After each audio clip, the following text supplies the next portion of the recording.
Lyabadde essanyu lyerere ekiro ekikeesezza olunaku olwaleero bannakatemba oba bazannyi ba firimu b'ebinigeria basatu we baalandinze ku Entebbe International Airport ekiro ekikeesezza olunaku olwaleero.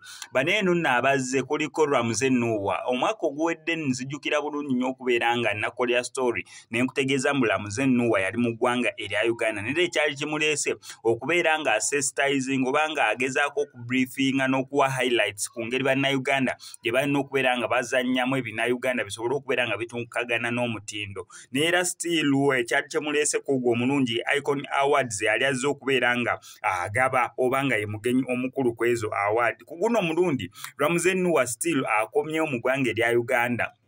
Naye ku guno omulundi takomyewo yekka, akomyewo ne munne munnabyamizannyo oba munnakatemba oba omuzannyi wa firimu Osita Heime. Ono nno nga ye Aki ye Popo, oba oli ye Popo ono ye Aki, oba ono ye Aki ono ye Popo. Naye kirungi mubaawula nga mubalabyeko. Amanya gayinza okubeera nga batawaanya Aki and Popo, Popo and Aki.